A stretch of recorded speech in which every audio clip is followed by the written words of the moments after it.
Welcome to the 5-Minute Life's Questions and Lessons podcast.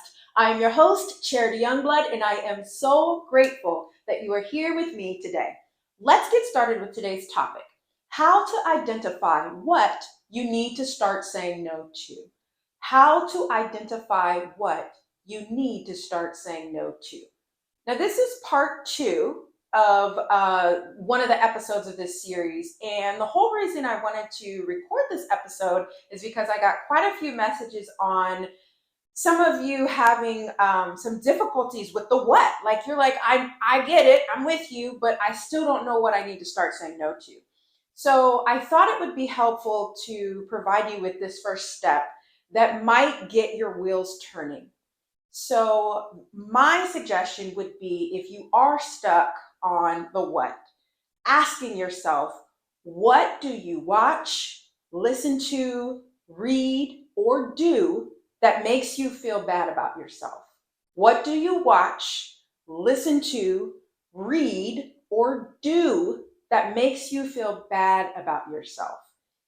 Anything that fits under any of those categories, I would highly suggest those are the things you need to start saying no to. Those should be at the top of your list, right?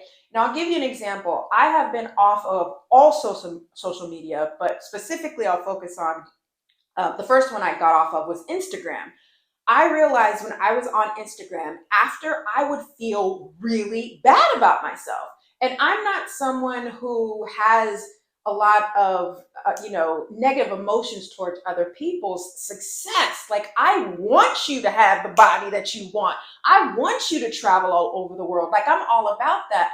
But for some reason, seeing that over and over again, it just made me feel bad about what I didn't have and where I wasn't in my career or my impact work or my body. It made me feel really, really bad.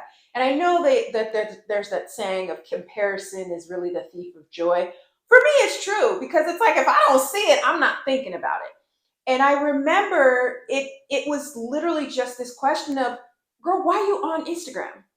Like, you don't have to feel bad about yourself. Get off Instagram.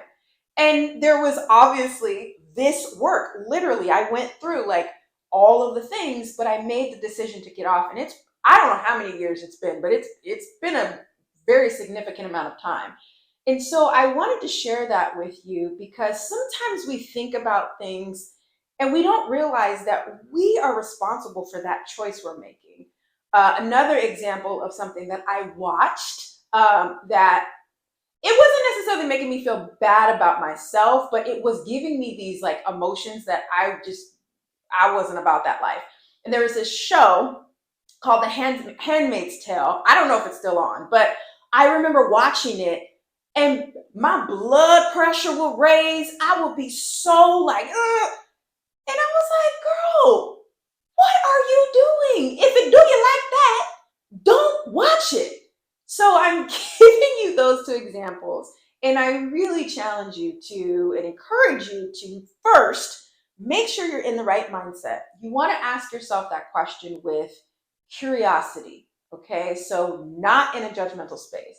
But I really hope those examples help kind of garner some insights. As always, take this question on a walk. That's one of my favorite ways to, get that 2 for 1. Get yourself some sunshine, get yourself some whatever happens when you go outside, the microbes or whatever.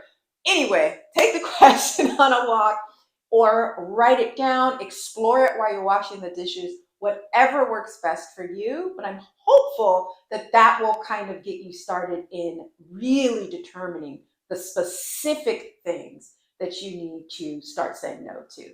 So that's what I had on my heart today. As always, thank you so much for listening or watching.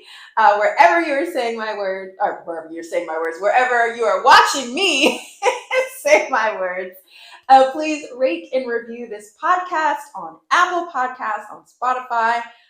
And of course, if this episode was helpful for you, please share it. We are here on this planet to help each other. So if it was helpful for you, please pass it along. And until next time, take care.